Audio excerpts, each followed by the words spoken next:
ഇത് Manjappura mass Motors എന്നായിരുന്നു നമ്മുടെ ഹീറോ ഡ്യൂറ്റ് വണ്ടി. നമ്മളത് വർക്കിന് കയറ്റിയിട്ടുണ്ട്. ജന സർവീസായിട്ടാണ് ചെയ്യുന്നത്. ഫുള്ളായിട്ട് നമ്മളെല്ലാ ഭാഗങ്ങളൊക്കെ ഒന്ന് ചെക്ക് ചെയ്ത് കൊണ്ടു. അപ്പോൾ അതിൻ്റെ ഭാഗമായിട്ട് നമ്മളതിൻ്റെ ബാക്കിൽ ബ്രേക്ക്, അതുപോലെ ക്ലച്ച്, എയർ ഫിൽറ്ററൊക്കെ ഒന്ന് ചെക്ക് ചെയ്യാൻ വേണ്ടി അയച്ചിട്ടുണ്ട്. നമുക്ക് ബാക്കിൽ ബ്രേക്ക് ഷൂ കുഴപ്പമൊന്നുമില്ല കേട്ടോ. നമുക്കത് ക്ലീൻ ചെയ്തിട്ടാൽ മതി. നിലവിൽ വേറെ കുഴപ്പമൊന്നുമില്ല. പുതിയ ബ്രേക്ക് ഷൂ ആണ് കിടക്കുന്നത്, വേറെ കുഴപ്പമൊന്നുമില്ല. അതുപോലെ ക്ലച്ചിൻ്റെ ഭാഗമൊക്കെ ഒന്ന് ചെക്ക് ചെയ്യാൻ വേണ്ടി അയച്ചാണ്. അപ്പോൾ ക്ലച്ചിൻ്റെ ഭാഗത്തായാലും നിലവിൽ വേറെ കംപ്ലയിൻ്റ് ഒന്നുമില്ല. ക്ലച്ച് വർക്ക് ചെയ്തതിൽ അത്യാവശ്യം പൊടിയൊക്കെ ഉണ്ട്. അതൊക്കെ നമുക്കൊന്ന് എയർ അടിച്ച് ക്ലീൻ ചെയ്യാം. അതിൻ്റെ വേരിയേറ്റർ ബോഡി, റോളർ വെയിറ്റ് ആയാലും നിലവിൽ വേറെ കംപ്ലയിൻ്റ് ഒന്നുമില്ല.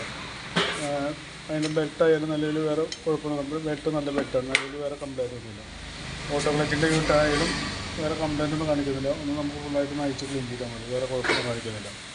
പിന്നെ അതുപോലെ തന്നെ നമ്മളതിൻ്റെ എയർ ഫിൽറ്ററൊക്കെ ഒന്ന് ചെക്ക് ചെയ്യാൻ വേണ്ടി അയച്ചാണ്. എയർ ഫിൽറ്റർ ആയാലും നല്ല ഫിൽറ്ററാണ്, നിലവിൽ വേറെ കംപ്ലയിൻ്റ് ഒന്നുമില്ല. നമുക്കൊന്ന് ക്ലീൻ ചെയ്തിട്ടാൽ മതി, വേറെ കുഴപ്പമൊന്നും കാണിക്കുന്നില്ല.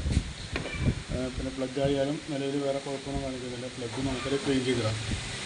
നമ്മൾ ഹെഡ്ലൈറ്റിൻ്റെ കംപ്ലയിൻറ്റ് പറഞ്ഞാൽ ഹെഡ്ലൈറ്റ് ഒരു പോയിൻ്റ് വർക്ക് ചെയ്യുന്നില്ല. അപ്പോൾ അത് ബൾബിൻ്റെ പ്രശ്നമാണ്. അപ്പോൾ ഹെഡ്ലൈറ്റിൻ്റെ ബൾബൊന്നും മാറ്റിയിട്ട് നമുക്കൊന്ന് റീസെറ്റ് ചെയ്യാം. പിന്നെ അതുപോലെ ഫ്രണ്ടിലോട്ട് വന്നു കഴിഞ്ഞാൽ ഫ്രണ്ട് ബ്രേക്കിൻ്റെ കേബിളൊന്നും നിലവിൽ വേറെ കംപ്ലയിൻ്റ് ഒന്നുമില്ല. അപ്പോൾ ഫ്രണ്ട് വീലൊക്കെ ഒന്ന് അയച്ച് ക്ലീൻ ചെയ്യണം. ഞാൻ ബാക്ക് വീൽ അയച്ചുകൊണ്ടാണ് ഫ്രണ്ട് അയക്കാത്തത്. കഴിഞ്ഞാൽ ഫ്രണ്ട് വീലൊക്കെ ഒന്ന് അയച്ച് ക്ലീൻ ചെയ്തിട്ട് വേണം റീസെറ്റ് ചെയ്യാം. നമ്മളതിൻ്റെ ബാറ്ററിയുടെ ഭാഗം കൂടി ഒന്ന് ചെക്ക് ചെയ്യാൻ വേണ്ടി അയച്ചിട്ടുണ്ട്. ബാറ്ററി ഇരിക്കുന്നത് 2022 മോഡലാണ്. ആമറോണിൻ്റെ ബാറ്ററിയാണ് ഇരിക്കുന്നത്. അതിലിപ്പോൾ സെൽഫൊക്കെ വർക്കിംഗ് ആണ്. എന്നാൽ പോലും ബാറ്ററിക്ക് വല്ല കംപ്ലയിൻ്റ് ഉണ്ടോ, ഡാമേജ് ഉണ്ടോ എന്നും കൂടി ചെക്ക് ചെയ്ത് പോകുന്നുണ്ട്. അതിൻ്റെ വോൾട്ടൊക്കെ ചെക്ക് ചെയ്ത് നോക്കുമ്പോൾ 12.94 മാക്സിമം വോൾട്ട് കിട്ടുന്നുണ്ട്. അത് ടെസ്റ്റിലേക്ക് കൊടുക്കുന്നുണ്ട്. അതിൻ്റെ കംപ്ലയിൻ്റ് ഉണ്ടോ എന്ന് അറിയാൻ വേണ്ടിയിട്ടാണ്.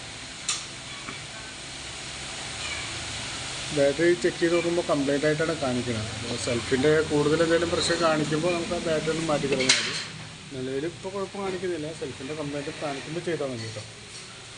പിന്നെ നമുക്ക് അതിൻ്റെ എഞ്ചിൻ ഓയിൽ ചെക്ക് ചെയ്തപ്പോൾ എഞ്ചിൻ ഓയിൽ മാറ്റാറായിട്ടുണ്ട്. ഇപ്പോൾ എഞ്ചിൻ ഓയിലും കൂടി മാറ്റുന്നുണ്ട്.